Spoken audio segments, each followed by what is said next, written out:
Welcome back to Chow Time Pod. It's your host, Rip. Got a video today from Poor Man's Podcast. Please like, comment, subscribe down below. I really appreciate that. Let's get that chow. It's chow time. I just want to say there's no hope for these men.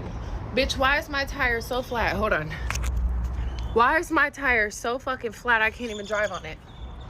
And these dusty motherfuckers want to drive up in a rental right next to me talking about, hey, shorty. I'm like, yes?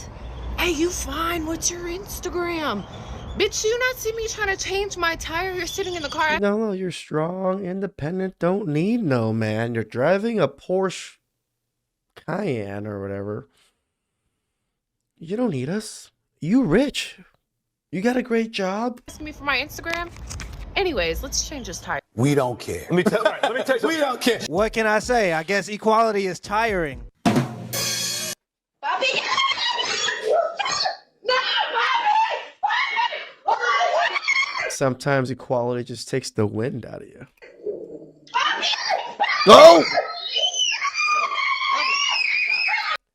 I thought you liked the bears, ladies. I thought the bear was nice, kind, and cuddly.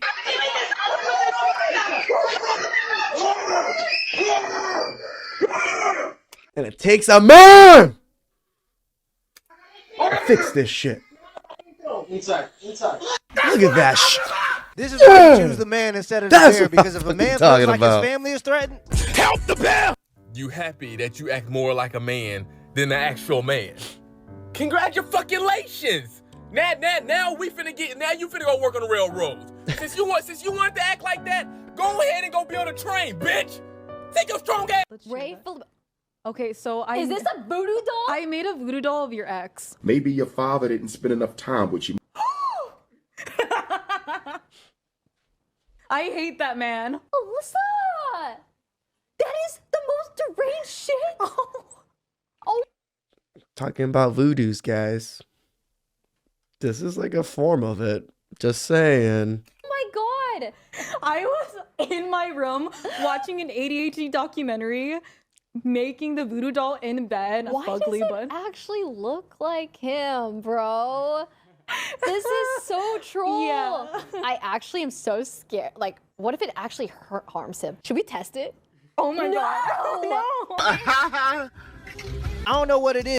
Witchcraft and women, guys. Like I said, my family, just Cambodians in general, are super into witchcraft and all these things. It's a little scary. It must be in the hair dye, because as soon as women start dyeing their hair different colors, it's always followed by feminism, astrology, and this weird spirituality witchcraft. Like, as soon as I hear a woman say that she hates men, I'm just like, oh, so you pray to rocks. Yo, if you're talking to a girl and she has tattoos, like random small little tattoos in random locations, leave the bitch, bro. I'm Agreed. Tia, the one with the ring. Oh. So don't get it twisted. Okay. That's my sister, the one without the ring. I'm married. Yeah. Put it on.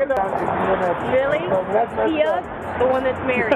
A few moments later. Decided that it was better to be lived, your life's better lived apart than together. Yes. How did you know that it was time? That's a really good to question. take that route? I knew when I really started to focus on my happiness. I feel like women, we tend to focus on everybody else's happiness, making sure that everybody else is okay, meaning our children. That's not just women. That's every adult with Seriously. responsibilities. You think the guy that's waking up at 5 a.m. to go to a factory job is doing it because it makes him happy? The reason why people who talk about self-love are almost never in happy relationships is because love in and of itself is self-sacrifice. Correct. If you love something, you sacrifice for it. It's very tough. I will say I've only been in the dating world for, I want to say 3 months now, and it is exhausting. It's exhausting. I want to throw the towel in. I'm like, what is wrong with, You? and I will say this. Okay. Someone had told me, and I wanted to be like, no. It's just so funny that these women divorce their husbands and because they graduated or whatever it is, and then bitch and moan that they can't find a good man afterwards. Why the fuck did you divorce in the first place? Did you still want a good man? Or did you just want to fuck around? If you want to just fuck around, have at it. Stop bitching and moaning and just fuck around. You don't see men that are fucking around and doing this particular thing, bitching and moaning about it. We're just having a good old time. No, I disagree with you, and I don't want to believe it. They were like, you just, because my last relationship when dating was, when I was, dating this person, it was beautiful. It was amazing. It was wonderful. There was courting that was, involved. And I was saying how I feel like that's no longer, present, meaning like people just don't court each other anymore. And this person was like, well, that's old news. Like people just don't do that anymore. There's just this whole new way of doing things. And I'm like, you mentioned tradition, and I think that's where it kind of needs to go back to. No. Yeah, tradition when you didn't divorce your husband because you were working on your happiness. She need to go back to her husband because that's traditionalism. The misery always sets in when you go out into the world and realize that the love that you had with that person is actually rare. Going to daddy's. I feel like one of the hardest things that I've had to adapt to is dropping my kids off at their dad's house. I've always wanted the family dynamic of having a mom and a dad in one household. Then why did you break up your family and destroy that image of your own family? And then now you're coming online or coming on the internet or whatever to even trash your husband somewhat and to say that you're better. And when you're dropping your kids off, you actually visually see how that is no longer. Okay, but does she visibly see how she directly caused that? Does she visibly see how she always wanted a two-parent household, but she took that privilege away from her kids because she prioritized her own happiness over her kids' happiness? Being selfish will always lead to misery. Love is about sacrifice. Sam, you don't know the background OG of why niggas say 75. I don't know if you ever seen my chat, watch my stream. If you ever heard it, I might tear up telling you the story. I was 16, I had a Latina girlfriend. I thought I was the shit. She told me that she had only, 2 bodies or some shit, and I'm one of them, maybe 3, some shit. And one day I was on her Twitter, and she said her ex was a football player. I went on her Twitter, the recent tweets right before we did it was she said she was going to her nigga's basketball game. I said, hold on, this nigga a multi-athlete? So some of my stomach wasn't sitting right. I had her Twitter password, so I guessed it for her Snapchat password. I opened up her Snapchat password, she cheated on me with 75 niggas. The same videos, listen, let me finish. The same pictures and videos she would send me of, thing, how I be, what I'm saying, pictures and stuff. Yeah. I would look on her Snapchat, she would send them to 75 other niggas. That's not over though. She was having trains ran on her. Swear to God. She had kids in her mouth while she was in the car. This is my girlfriend. This is like at her job. She had kids in her mouth, was taking pictures of the kids in her mouth, sending it to her friends. She had a picture of a train running her. She looked back like this at the camera. But she had videos of you. She had videos of you in there as well. Nah, it was not me in there. It was other niggas.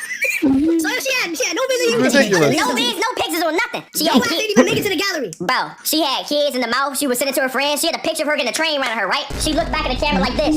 She had the picture. She asked for the picture herself. Sent it to her friend and said, I love being a hoe. Let's say she was to confess all of this and apologize. In the moment, what would you do if you had the ability to do anything? Do you know what that did to me mentally? I haven't been right since. I feel like every nigga fall in love with a hoe though. Real shit. When I went to school, a nigga I was dapping up was telling niggas he was clapping my girl. The nigga that went to your school was dapping you up while he was clapping your bitch. Yep. I tried to fight that nigga. He knew you was dating her. He knew I was dating her. He didn't want to fight though. I was trying to see that nigga low key. When did you graduate? 2019. Damn. Alright. Dang. Why is that not even bad though? Cause I'm 2021. Why that nigga saying damn, that's not even that bad? That's what I'm saying. Well, like, bro, what? Nigga, that's only a couple years ago. The odds were stacked against me. Yep. I won anyway. Because I win. You got lucky. Guys like you always think other people get lucky. I don't get lucky. I make my own luck. Luck is when preparation meets opportunity. The only issue is other people never see the preparation. They only see the random opportunity, and that's what they consider luck to be. When I made this YouTube channel, for the first 6 months, I was making videos every day, getting 35 views, 10 views, 12 views, while also going to work. One day I had an off day, and I really didn't want to make a video, but I convinced myself to do it anyway. That video got 35,000 views in 5 days. Fast forward to now, I have like 850,000 subscribers. That would have never happened if I didn't do it the day I didn't want to do it. Well, it would have happened eventually because I'm relentless, but that day I struck when the iron was hot. If you're not prepared for the opportunity will never come. 7! Tell the live stream your Instagram. My Instagram is... I'll see you. My man. What you do for work? I used to be a teacher, but now I'm like on to better things. I'm a professional gold digger. I got you a high five. You don't give me a high five? No. Damn, gang. All right, for sure. How you feel about it, wavy? How I feel about it? Hey, come on, bro. I'm not no dummy. You gotta go to the left. Okay. What the hell? How you gonna be a professional gold digger? Because I can still run it up with. That shit don't make no sense. But it do. That shit don't make no damn sense. Why y'all doing this shit? Agreed. This is crazy. When the white man with tattoos all over, you know, like this is talking more sense than the girl. Society. I understand, but you can't be walking around with $50,000 around your neck and then act surprised when you attract gold diggers. That's like when women post. Well, I'm not saying he's attractive, but she just admitted that she a professional gold digger. He's just like, what? Bikini pictures on Instagram and then complain that men only want them for their body. If you put out honey, you're going to attract bees. If you put out shit, you're going to attract flies. Imagine dating someone who has to wait for payday. You mean someone that's employed? What? The audacity of men these days. How dare you have a job? All So right, picky. Most people don't know this, but there's a brain structure called the anterior mid-cingulate cortex. What's interesting about this brain area is there are now a lot of data in humans, that's a mouse study, showing that when people do something they don't want to do, like add 3 hours of exercise, it's not about adding more work, it's about adding more work that you don't want to do. This brain area gets big. It's smaller in obese. Makes sense. It gets bigger when they diet. It's larger in athletes. It's especially large or grows larger in people that see themselves as challenged and overcome some challenge. And in people that live a very long time, this area keeps its size. In many ways, scientists are starting to think of the anterior mid-cingulate cortex not just as one of the seats of willpower, but perhaps actually the seat of the will to live. Our ancestors have known about this for tens of thousands of years. It's called free will, and they believed, like I believe, that it came from God. The thing that makes humans unique and what our ancestors believed was a gift from God is our free will, our ability to say no. Unlike animals, we have a choice to go against our impulses for the greater good. And the more you say no to your impulses, the stronger your will becomes. That's why they call it willpower, because it's a muscle that you have to work. And this is why men have so many things that are addictive shoved in your face: pornography, alcohol, weed, gambling. All of these things are to attack your willpower. They want to attack the masculine willpower because they understand that it doesn't matter how physically strong a man is. If he's sedated because he's a slave to his vices, he'll never fight back. As men, it's our duty to control our impulses and not let them do it. They don't want you to win. They want you broke.